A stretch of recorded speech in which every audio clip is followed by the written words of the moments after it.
Salut YouTube, on garde le rythme, pas une mais deux vidéos cette semaine. Et quelle vidéo? Je vais vous parler de quand consulter, qui consulter. C'est un peu le résumé de tout mon compte, il faut le dire, parce que, premier disclaimer, aucun professionnel de santé compétent ne pourra vous soigner sur les réseaux sociaux. Si, on vous donne du contenu, on vous aide à trouver votre propre voie pour votre santé, mais on ne pourra pas vous soigner. Pourquoi? Parce qu'il n'y aura pas de bilan personnalisé et adapté à vous. Première des choses. Maintenant, deuxième chose, abonnez-vous, mettez des pouces bleus. Je sais, ça paraît peu, mais pour moi, c'est important. Et n'hésitez pas à poser vos questions en commentaire. Donc, si vous êtes là, c'est que vous savez à peu près ce que c'est le périnée et que vous avez probablement des problèmes ou que vous voulez être sûr que vous n'ayez pas de problème.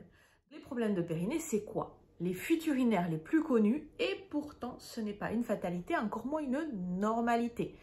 Donc, une goutte, c'est déjà une fuite et on consulte. Les fuites anales au gaz ou aux matières, vous êtes censé aller à la selle quand vous en avez envie, mais pas non plus vous précipiter et vous êtes censé pouvoir retenir vos gaz et choisir de les évacuer dans un lieu adapté. Après, vous avez tous les troubles sexuels, les douleurs et c'est déjà pas mal.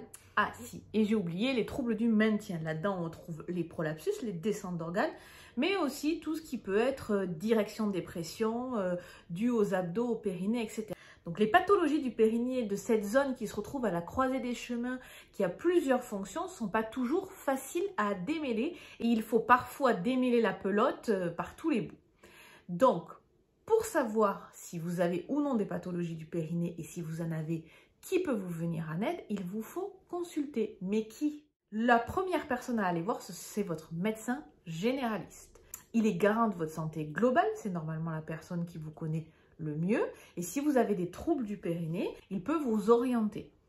Le professionnel de santé qui pourra vous aider pour la prise en charge des troubles du périnée, c'est le kinésithérapeute. Et oui, on y pense peu. Attention, pas tous les kinésithérapeutes, mais les kinésithérapeutes formés à la prise en charge de pelvipérinéologie, puisque comme je vous l'ai déjà dit, c'est à la croisée des chemins. On a l'arrière qui est plutôt tout ce qui est gastro, anal, on a la partie sexo, on a la partie uro, on a la partie force, et tout ça fait que on est un peu les généralistes du périnée parce que on a toute cette prise en charge possible. Mais il va falloir parfois chercher un peu plus loin, pousser les bilans. Donc arrivent les spécialistes, donc l'urologue, le gynécologue, le gastro-entérologue, proctologue ou chirurgien viscéral, et parfois même le sexologue. Si vous êtes une femme et que vous avez déjà accouché, la rééducation périnnéale, vous pouvez la faire chez une sage-femme. Certaines sages-femmes libérales sont aussi formées à la prise en charge de douleurs.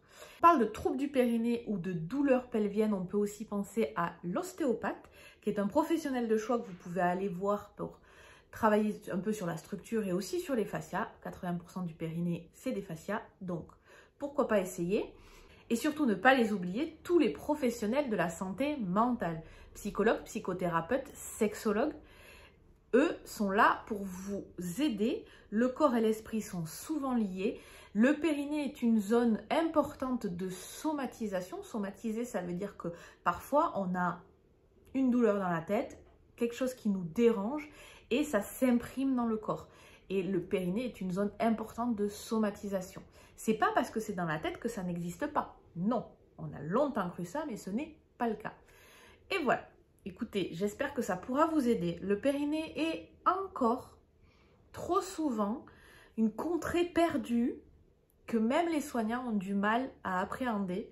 N'hésitez pas à répéter votre plainte si jamais vous n'êtes pas écouté. Un bon soignant est censé vous écouter. Et surtout, ne vous laissez pas avoir par les mirages de soins géniaux, magnifiques, etc. Si c'était possible, nous, soignants, on n'existerait plus. Et puis, on vous soignerait rapidement aussi, hein, faut pas croire. Donc, rappelez-vous, pas de soins sur Internet, soignant, pas soignant. Il est impossible de vous traiter par Internet. Consultez, faites un bilan bien mené par divers pros de santé pour qu'il y ait une prise en charge pluridisciplinaire. Et vous pourrez dire au revoir à vos problèmes de périnée. À bientôt!